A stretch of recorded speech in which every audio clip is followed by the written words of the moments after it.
I'm Sue Fitz. I'm a master gardener for Yolo County, and we are at Woodland Community College right now. And the master gardeners have taken on some demonstration gardens in this area, mostly for drought tolerant landscaping and also pollinators. So, this bed right here is our native pollinator bed. These are all native plants. We're encouraging the native pollinators to come and have dinner. What plants we've actually got in here.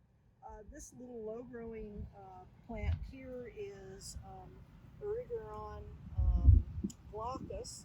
It has small lavender daisy flowers in spring. Usually takes a break in the summer and blooms again in the fall. For a native, it's actually not as drought tolerant as some of the others, especially if it's in full sun. It needs a little bit more water. Most natives can get by with every 2 to 3 weeks watering. This one, I think 10 days would probably be the limit on it. These little plants that are blooming here are the natives that I put in, the annuals that I put in just to fill in holes. You can see right here I've got, this is Asclepias speciosa, or showy milkweed. It is one of the last of the perennials to come up. It goes all the way down to the ground and disappears in the summer, and then fairly late it finally comes back up. So sometimes you're thinking, oh, I didn't make it, but it'll eventually pop up. This is the one that the monarchs like to eat, their larvae. And then there's this strip of purple is a verbena that's actually native to a small island off the coast of Mexico, but it's technically inside the California floristic province. So it's kind of included as an honorary California native, even though technically it's not technically a native. This little green mound right here is Coyote mint, Monterdello, I think. It's going to have big purple flowers on it that bees really like. And this is the easiest of our native penstemons to grow. It's foothill penstemon. It will have purple flowers in probably about 3 weeks. And it's blooms for quite a long time. Matter of fact, I've got a couple of holes there. I'm going to be coming back in a week or so when I have some time and pop a few more plants into this empty spot here. This is one of the spring blooming buckwheats, Ariagonum. This is Ariagonum Umbiliferum. This opens up, it'll be absolutely the neonest yellow you've ever seen. I have a few of them. They're kind of getting overwhelmed by the California poppies. I may have to trim those back a bit before they get swallowed. But they're just about to bloom. This is a desert penstemon. This is the one I was talking about that the hummingbird would like.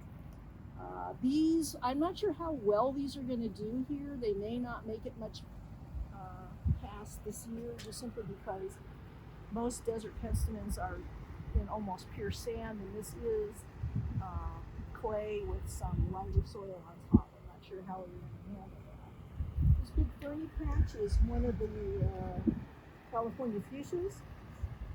It has the typical red flowers later on in the year. The green tuffets over there is California Goldenrod. Those will bloom midsummer. They're really popular with bees. They kind of have big sprays of kind of a mustardy yellow. And let me think, what else could we talk about? Go around to the other side, I guess.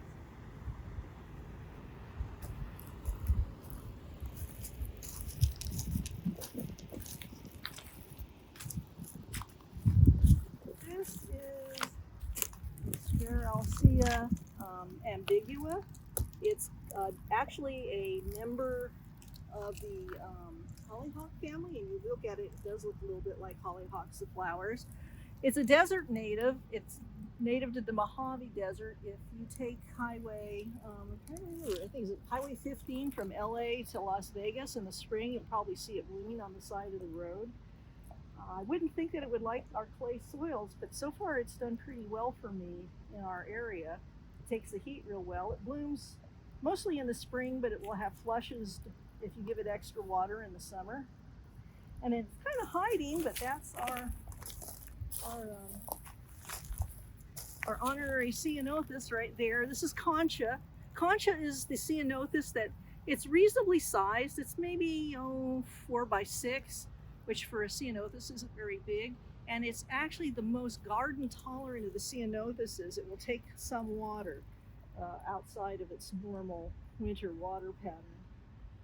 And then this ferny stuff is a annual that's native to, I've seen it growing in around Santa Cruz. It's called Farewell to Spring. It's Gadessia rubicundra, I believe. And it's one of the last of the native wildflowers to bloom. You can sometimes still find it blooming in July. And I got it at Annie's Annuals. Actually, a lot of this stuff came from Annie's Annuals, although I'm not sure whether I should be plugging it in. And then these are baby Ariagonum nudums.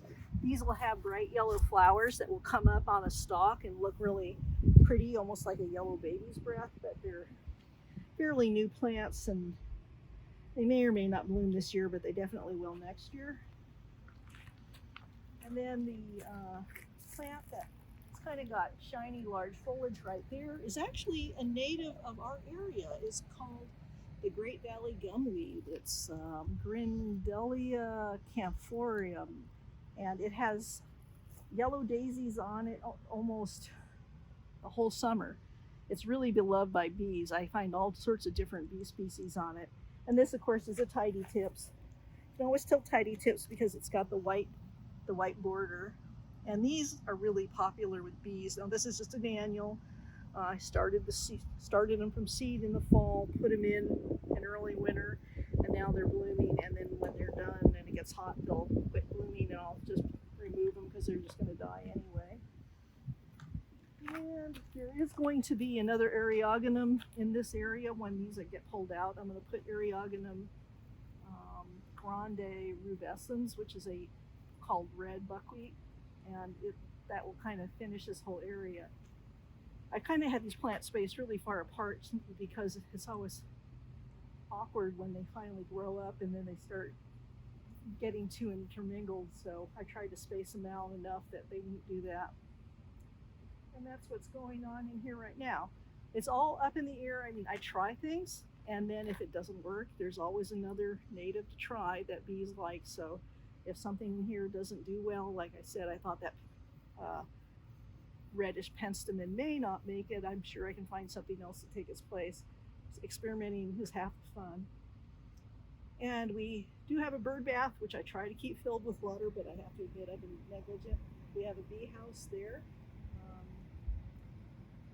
I have been really negligent about keeping some of the soil exposed for the ground nesting bees, simply because it usually results in weeds and it's kind of a pain, but I should be more cognizant of that and keep some spots open for them. Although there's a big field on the other side of the fence over there that's full of dirt, so if it isn't here, they can find a place to nest over there.